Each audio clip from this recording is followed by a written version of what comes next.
Bapak Ibu jamaah Masjid Uswatun Hasanah yang insya Allah dimuliakan oleh Allah Subhanahu Wa Taala.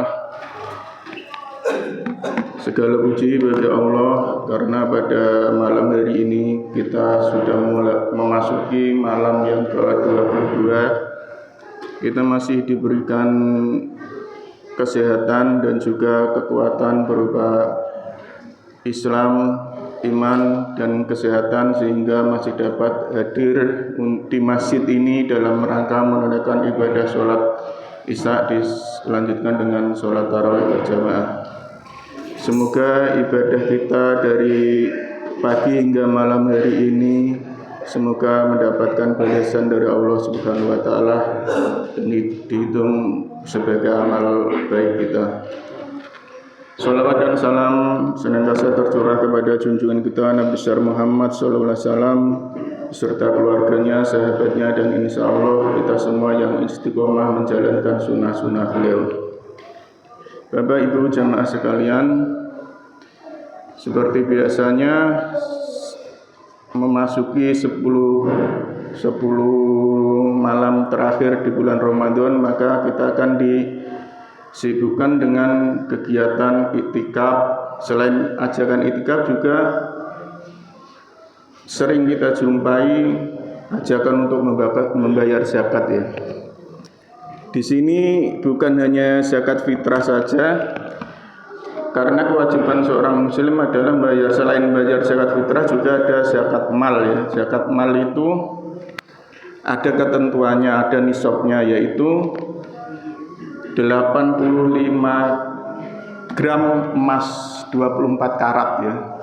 Jadi kalau dalam setahun misalnya dari bulan Ramadan ini ke bulan Ramadan berikutnya kita punya simpanan emas atau uang yang setara dengan 85 gram emas tadi, maka kita wajib mengeluarkan zakat sebesar 2,5% dari nilai harta tersebut.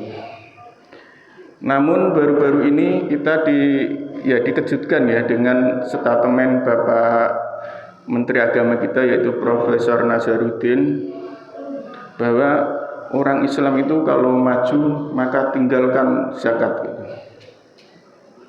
Sepintas yang kita lihat cuplikan di TikTok atau di medsos yang lain memang cuma berhenti sampai situ saja gitu ya. Tapi kalau kita bisa setel lagi, kita cari sumber yang valid lagi, ternyata ada lanjutannya. Kenapa umat Islam boleh meninggalkan zakat dan berganti ke wakaf gitu ya. Intinya adalah kalau mau maju tinggalkan zakat, galakkan wakaf, itu seperti itu ya. Kenapa seperti itu? Karena kegunaan zakat itu hanya untuk 9 golongan ya, 8 golongan ya. Jadi enggak semua gitu. Pertama ya untuk membebaskan hamba sahaya. Sekarang hamba sahaya udah enggak ada. Tapi ada juga ya, ulama berpendapat bahwa hamba sahaya itu enggak ada, tapi bisa diganti dengan ada orang yang memang kehidupannya itu tergantung kepada orang lain gitu. Maka orang itu harus dibebaskan dengan cara apa? Kasih pendidikan yang baik atau keterampilan, dengan harapan sesudah punya pendidikan, punya keterampilan, dia tidak lagi hidupnya tergantung dengan orang lain. Itu juga bisa dikatakan dengan membebaskan budak ya. Terus fakir, miskin. Miskinnya bukan karena judol ya. Kalau miskin karena judol, Depsos saja nggak mau nanggung tuh. Bansos saja dicabut gitu. Kalau emang terbukti dia penerima bansos terus buat judol gitu. Jadi orang yang miskin karena judol itu nggak berhak dapat zakat juga. Miskin memang udah garisnya ya gitu. Jadi bisa dibantu dengan uang zakat tadi, dengan harapan nanti dia bisa keluar dari kemiskinannya. Dan juga orang yang berjuang di jalan Allah, jihad fisabilillah. Terus kalau yatim dan piatu tidak termasuk ya saja. Makanya sempit gitu, ibaratnya zakat itu hanya sempit. Cuman kalau wakaf Wakaf ini bisa meliputi segala hal, misalnya mau bangun masjid. Bangun masjid itu nggak bisa kita ambilkan dari dana zakat, karena emang tidak termasuk gitu ya. Jadi salah satu jalan, bukan satu-satunya, ya lewat wakaf tadi. Di sini saya akan menceritakan tentang kisah wakaf yang sampai saat ini mungkin menjadi contoh wakaf yang berhasil gitu ya, yang berhasil abadi, wakaf abadi, karena usianya itu sudah sekitar 1400 tahun gitu. Di dekat Masjid Nabawi Madinah itu ada namanya hotel yang dinamain dengan nama Utsman bin Affan. Sekilas kita biasa aja ya, kalau seorang tokoh misalnya Jenderal Sudirman, maka akan ada nama Masjid Jenderal Sudirman atau Jalan Jenderal Sudirman atau Gedung Jenderal Sudirman, sudah biasa. Tapi ternyata bangunan ini punya nilai historis tersendiri, karena memang itu hartanya sahabat Rasulullah, Khalifah Utsman bin Affan. Ceritanya seperti apa? Pada suatu ketika Madinah ini dilanda kekeringan karena lama tidak turun hujan, sumur-sumur pada kering. Jadi kaum muslimin waktu itu, yang terutama kaum muhajirin ya, kesulitan untuk mendapatkan air bersih, terutama untuk minum, karena kaum muhajirin ini biasa minum air zam-zam yang nggak sembarangan air gitu loh ya. Kalau penduduk Madinah itu air apa aja bisa diminum, tapi untuk kaum muhajirin ini emang pilih-pilih gitu, harus airnya itu yang standar zam-zam. Satu-satunya sumur yang ada di Madinah yang waktu itu mata airnya masih banyak, yaitu sumur milik seorang Yahudi. Tapi si Yahudi ini melihat kaum muslimin sangat membutuhkan air ini, maka dia itu menjual airnya dengan harga yang sangat mahal gitu. Emang wajar ya, karena hukum pasar emang seperti itu. Kalau ada permintaan banyak, stok sedikit ya dinaikkan, itu hukum pasar ya. Maka Rasulullah bersabda bahwa barang siapa yang bisa menyediakan sumur dan airnya diberikan kepada kaum muslimin, maka jaminannya adalah surga. Mendengar sabda Rasulullah seperti itu, maka Utsman bin Affan, ya kita tak tahu bersama bahwa beliau itu seorang kaya dan sangat dermawan, kemudian menemui pemilik sumur Yahudi ini yang bernama Raumah. Kepada Raumah ini beliau nego ya, wahai fulan, sumurmu akan aku beli, bersediakah engkau menjualnya? Kata si pemilik sumur ini penghasilanku satu-satunya Utsman, gimana kalau aku jual? Aku tidak punya penghasilan lagi gitu. Tidak kalah cerdiknya, maka Utsman pun bagaimana kalau kita kelola bersama? Ini sumur aku beli, tapi kamu masih bisa mengelola sumur ini dan mendapatkan hasilnya. Gimana caranya? Kita kelola 2 hari gitu.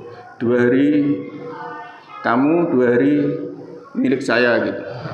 Maka si Yahudi ini pun setuju, dan disetujuilah harga yang dipatok oleh si Yahudi ini, yaitu 20.000 dirham. 20.000 dirham itu ya sekitar 90 jutaan atau berapa gitu ya kalau zaman sekarang, dan termasuk mahal gitu. Tapi Utsman berani membayar.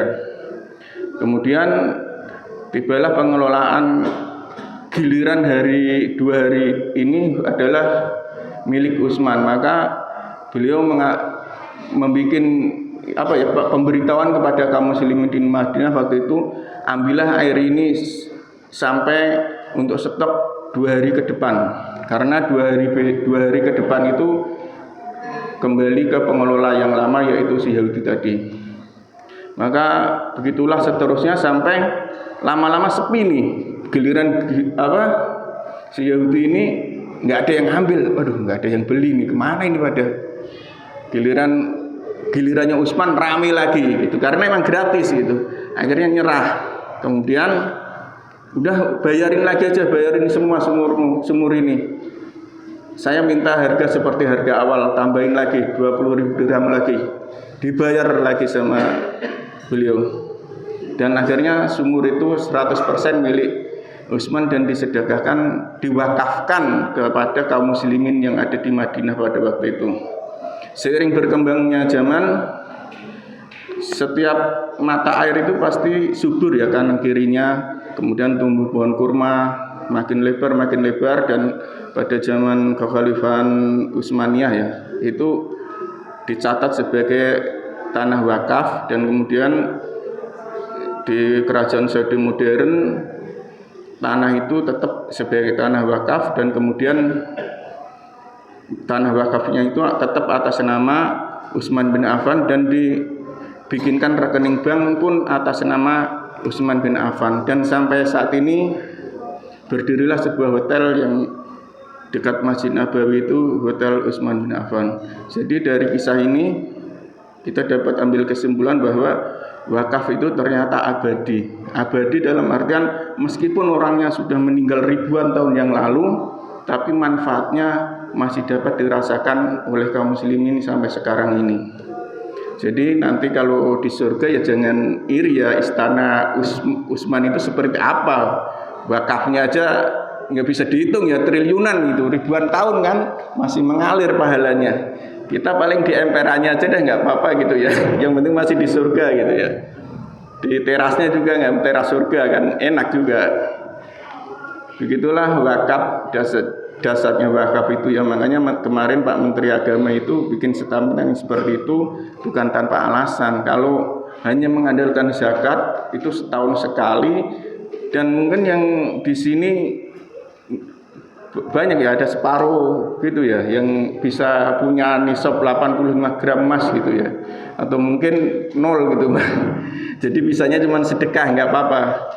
Jadi kalau hanya mengandalkan zakat itu ya mandek pendidikan, mandek itu pembangunan umat Islam itu SDM, karena untuk menciptakan SDM yang unggul itu kan butuh biaya yang tidak sedikit gitu.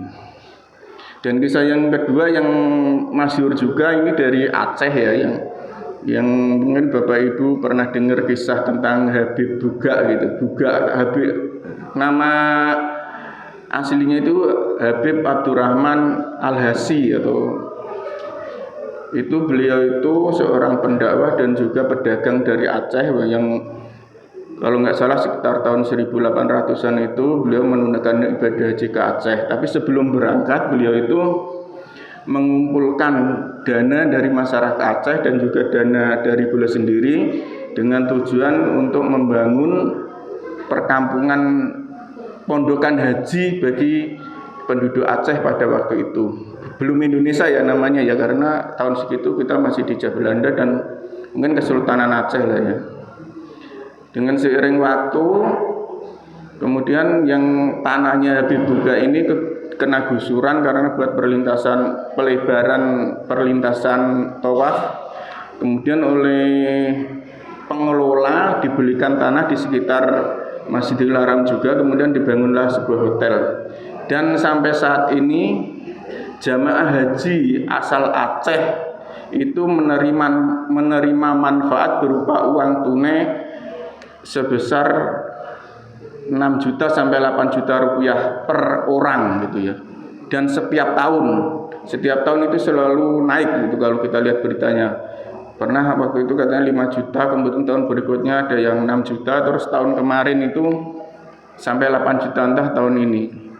Begitulah, orangnya sudah meninggal ratusan tahun yang lalu, tapi wakafnya masih dapat dinikmati oleh kaum muslimin Aceh sampai saat ini. Ya, demikian yang dapat saya sampaikan. Semoga kisah ini memotivasi kita semua untuk bisa berwakaf meskipun sedikit ya. Meskipun misalnya anak kita masuk pesantren ada wakaf ini pelebaran gedung, satu wali murid dikenain 5 juta ya, kita ikhlasin aja. Insya Allah itu jadi wakaf kita juga nanti selama gedung itu masih dipakai. Insya Allah pahala masih mengalir ke kita juga. Demikian yang dapat saya sampaikan. Semoga bermanfaat. Wassalamualaikum warahmatullahi wabarakatuh.